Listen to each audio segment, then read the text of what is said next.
जय श्री कृष्णा। राधे राधे। सोमवार के दिन होने वाले प्रदोष को सोम प्रदोष या चंद्र प्रदोष कहा जाता है।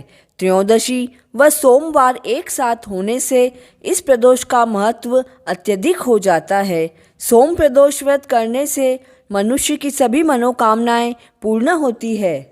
स्कंद पुराण के अनुसार सूत जी कहते हैं, विदर्भ देश में सत्यरथ नाम का राजा राज्य करता था। उनके राज्य में प्रजा सुखी व संपन्न थी। एक बार साल्व देश के राजाओं ने विदर्भ देश पर आक्रमण कर दिया। उनके बीच घमासान युद्ध हुआ। युद्ध करते करते विदर्भ देश के राजा उनके हाथ से मारे गए। विदर्भ राजा की गर्भवती स्त्री रात्रि के समय राजभवन छोड़कर जंगल में चली गई। सवेरा होने पर उस रानी ने तालाब के किनारे एक पेड़ के नीचे पुत्र को जन्म दिया। तत्पश्चात वह पानी पीने की इच्छा से तालाब में पानी पीने गई। उसी समय एक मगरमच्छ ने उसे पकड़ लिया और मार दिया। वह बच्चा पैदा होते ही अनाथ हो गया। जब वह बालक पेड़ के नीचे रो रहा था, उसी समय भगवान भोलेनाथ की कृपा से वहाँ पर एक उमा नामक ब्राह्मणी आई। उसने अपने 1 वर्ष के बालक शुचिव्रत को गोद में ले रखा था। वह ब्राह्मणी बहुत निर्धन व विधवा थी। वह भिक्षावृत्ति से अपना जीवन यापन करती थी। उस बालक का रुदन देखकर वह सोचने लगी कि यह नवजात बालक किसका है, जिसकी अभी तक नाल भी नहीं कटी है, यहाँ कैसे आया है। उसी समय एक ऋषिवर आए। वे ऐसे लग रहे थे जैसे प्रभु शिव का ही स्वरूप हो। उन ऋषिवर ने उस स्त्री से कहा, हे देवी, तुम इस बालक की रक्षा करो, इससे तुम्हारा कल्याण होगा। यह कहकर ऋषिवर अंतर्ध्यान हो गए। उनके जाने के बाद ब्राह्मणी बालक को लेकर अपने घर गई। वह ब्राह्मणी एक चक्रा नामक नगर में निवास करती थी। उस ब्राह्मणी ने उस बालक को अपने पुत्र के समान ही पाला व पोसा और उसका नाम धर्मगुप्त रखा।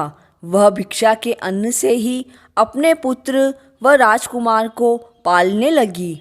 एक दिन वह ब्राह्मणी उन दोनों बालकों को साथ लेकर भिक्षा मांगती हुई देव मंदिर गई। उस समय वहाँ शांडिल्य मुनि पधारे हुए थे। शांडिल्य मुनि को देखकर ब्राह्मणी ने उनको प्रणाम करके पूछा, हे ऋषिवर, मैं एक सन्यासी के कहने पर इस बालक को अपने घर लेकर आई थी, किंतु अभी तक मुझे इसके कुल का पता नहीं चला। आप अपने ज्ञान चक्षुओं से देखकर यह बताएं कि यह बालक किस कुल का है व इसके माता पिता कौन हैं। तब ऋषिवर बोले, यह विदर्भ देश के राजा का पुत्र है। वह इसके पिता युद्ध में वीर गति को प्राप्त हो गए थे तथा इसकी माता को मगरमच्छ ने मार दिया था। यह सब वृत्तांत उसे बता दिया। यह सुनकर ब्राह्मणी आश्चर्यचकित हो गई और उसने पूछा कि हे मुनिश्रेष्ठ, वह राजा युद्ध क्षेत्र में क्यों मारे गए और यह बालक माता पिता से विहीन क्यों हुआ? यह पुनः अपने राज्य को कैसे प्राप्त करेगा? यह मेरे पुत्र की भांति ही भिक्षावृत्ति करता है। इसकी दरिद्रता के निवारण का उपाय बताइए। तब शांडिल्य मुनि ने कहा, इस बालक के पिता विदर्भ देश के राजा पूर्व जन्म में पांड्य देश के राजा थे। एक दिन प्रदोष काल में राजा भक्तिपूर्वक प्रभु शिव शंकर की आराधना में लीन थे। उसी समय उनके नगर में भारी कोलाहल मचा। उस शोर को सुनकर राजा ने बीच में ही भगवान शिव की पूजा को छोड़ दिया और राजभवन से बाहर आ गए। उसी क्षण राजा का मंत्री शत्रु को पकड़कर राजा के पास लाया। वह शत्रु पांड्य राजा का सामंत था। उसे देखते ही राजा ने उसका मस्तक कटवा दिया। शिव पूजन को छोड़कर पूजा पूर्ण किए बिना ही राजा ने रात्रि में भोजन कर लिया। इसी तरह राजकुमार भी प्रदोष काल में शिव पूजा किए बिना ही भोजन करके सो गया। वहीं राजा अगले जन्म में विदर्भ देश का राजा हुआ। शिव पूजन में विघ्न होने के कारण शत्रुओं ने सुख भोग के बीच में ही राजा को मार दिया। पूर्व जन्म में जो उसका पुत्र था, इस जन्म में भी राजा का वही पुत्र है। भगवान शिव की पूजा का उल्लंघन करने के कारण यह दरिद्रता को प्राप्त हुआ। इसकी माता ने पूर्व जन्म में छल से अपनी सौत को मार डाला था। उस पाप के कारण ही वह इस जन्म में मगरमच्छ द्वारा मारी गई।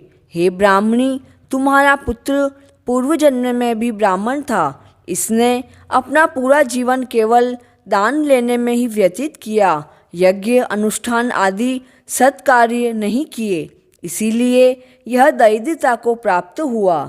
उस दोष के निवारण के लिए यह भगवान शिव की शरण में जाए। यदि यह दोनों बालक प्रत्येक प्रदोष के दिन भगवान शिव का पूजन करते रहे तो वर्ष भर में ही इनकी दरिद्रता का निवारण हो जाएगा और राज्य सुख की प्राप्ति होगी।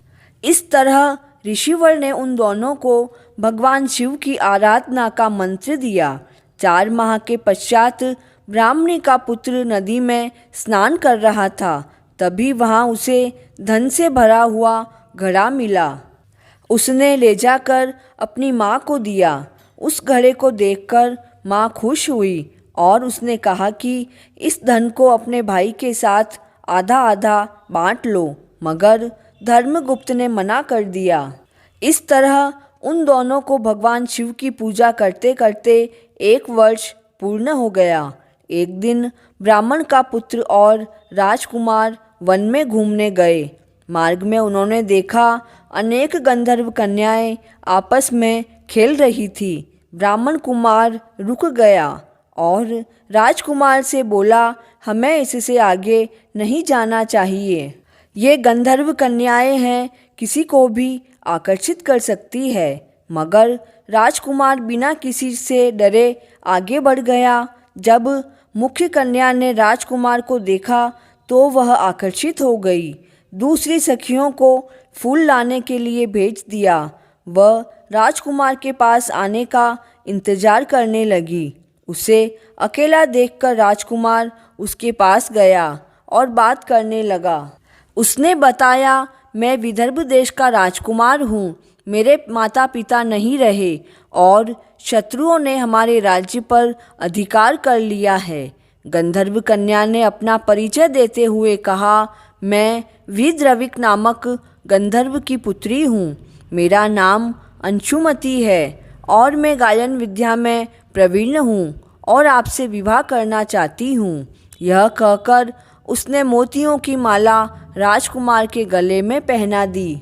तब राजकुमार ने पूछा कि तुम राजपाट गवाए हुए राजकुमार के साथ कैसे रह पाओगी और अपने माता पिता की आज्ञा के बिना मेरे साथ कैसे रह सकती हो। इस पर अंशुमती ने कहा, चाहे जो हो, मैं वही करूँगी जो मैं चाहती हूँ। तुम 2 दिन बाद यहाँ आकर मुझसे मिलना। और यह कहकर वहाँ से चली गई। राजकुमार ने घर आकर अपनी ब्राह्मणी माता को सारी बात बताई। वह खुश हो गई। 2 दिन पश्चात राजकुमार उसी जगह गया। उसने देखा कि अंशुमती अपने पिता के साथ उसका इंतजार कर रही थी। तब उसके पिता ने राजकुमार से कहा, मैं कैलाशपुरी गया था। वहाँ भगवान शिव व माता पार्वती ने मुझे बुलाकर कहा कि धर्मगुप्त नाम के राजकुमार राज्य से विहीन होकर भटक रहा है। जाओ उसका राज्य पुनः प्राप्त करने में उसकी मदद करो। मैं उनकी आज्ञा से अपनी पुत्री का विवाह तुमसे कर रहा हूँ। वह राज्य प्राप्त करने में तुम्हारी सहायता करूँगा। मेरी पुत्री 10,000 वर्ष तक तुम्हारे साथ इस पृथ्वी पर रहेगी और जब तुम शिवलोक में आओगे तब वह भी इसी काया में तुम्हारे साथ रहेगी। प्रभु शिव के कहे अनुसार सभी कार्य पूर्ण हो गए। अब राजकुमार धर्मगुप्त ने अपना राज्य वापस हासिल कर लिया और राजा बन गया। उसने उसके बुरे दिनों में पालने वाली ब्राह्मणी माता को राजमाता का दर्जा दिया और शुचिव्रत को अपना छोटा भाई माना। इस तरह नियमित रूप से प्रदोष व्रत करने से ब्राह्मणी, उसके पुत्र शुचिवत तथा राजकुमार धर्मगुप्त को धन्य धान्य तथा सुख समृद्धि की प्राप्ति हुई। सूत जी महाराज कहते हैं कि जो मनुष्य इस प्रदोष व्रत की कथा को ध्यानपूर्वक सुनते हैं व पढ़ते हैं, उन्हें 100 जन्मों तक दरिद्रता प्राप्त नहीं होती है और अंत में शिवलोक में निवास करते हैं। कथा पूर्ण हुई। जय श्री कृष्ण।